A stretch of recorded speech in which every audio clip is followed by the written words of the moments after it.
Monsieur le bâtonnier du barreau de Pointe-Noire. Excellences, mesdames et messieurs, mes bien chers maîtres, chers collègues et amis,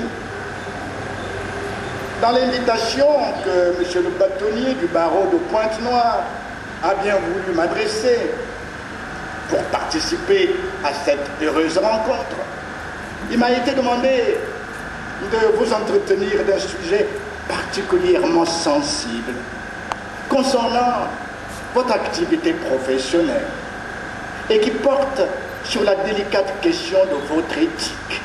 Seulement, avant d'entreprendre quoi que ce soit à ce sujet, mes chers maîtres, j'ai un regret à formuler, mais de tout cœur, dans la sincérité des sentiments d'un homme généreux.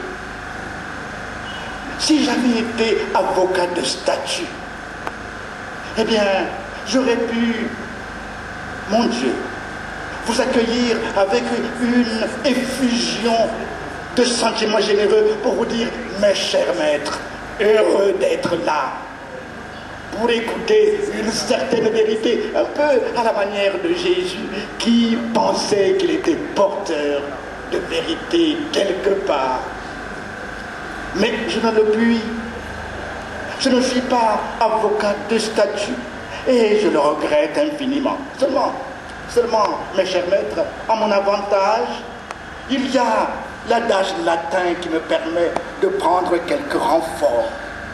C'est bis repetita, comme si on disait finalement, oh, en langage populaire, coucou, me revoilà.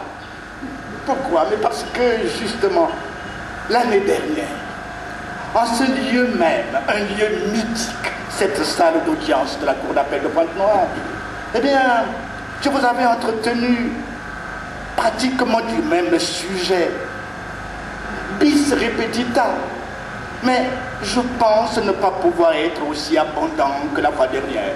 C'est pourquoi je me suis permis, avec votre autorisation, oh, somme toute morale, je me suis permis de faire une petite sélection de thèmes possibles à développer à l'occasion. Mais je sais combien d'expérience vous êtes confrontés à ces suggestions particulièrement marquantes dans la profession, au quotidien. L'éthique de l'avocat, voyez-vous, englobe une multitude de devoirs, allant de ses obligations à l'audience, du respect qu'il doit à la loi, de la déférence envers les magistrats, de la représentation obligée des parties, de la probité, bien entendu, du désintéressement, de la conservation quasi religieuse du secret professionnel, de sa dignité, évidemment, de sa commission d'office, de sa désignation d'office, de la recherche de clientèle, de la substitution d'un confrère, de l'inviolabilité de son cabinet, de son costume, de son appellation, du règlement de ses impôts, parce qu'il est soumis aux impôts, jusqu'aux relations qu'il entretient avec ses clients, les honoraires, cette question si délicate et si sensible, la rétention des pièces possibles et la grave question de sa responsabilité, sans compter bien évidemment ses rapports avec ses confrères et ceux d'avec les cours et tribunaux et les magistrats. Nous pouvons, au moins sommairement, mes chers confrères, je peux me le permettre avec votre tolérance, ne suis-je pas bâtonnier honoraire finalement, n'est-ce pas? Nous pouvons au moins sommairement examiner quelques-unes de ces règles de morale professionnelle. D'abord, les obligations à l'audience, le respect des lois, la déférence envers les magistrats. La formule du serment professionnel résume les obligations de l'avocat à l'audience. Il ne doit rien dire de contraire aux lois, mais il ne lui est pas défendu, comme je le disais l'autre jour, de faire la critique de celle-ci, dans la mesure où son argumentation le nécessite. Il ne doit pas s'écarter du respect dû aux tribunaux, mais mais dans la pratique, il peut attaquer leurs décisions et les actes des magistrats dont l'examen est souvent la matière même du procès.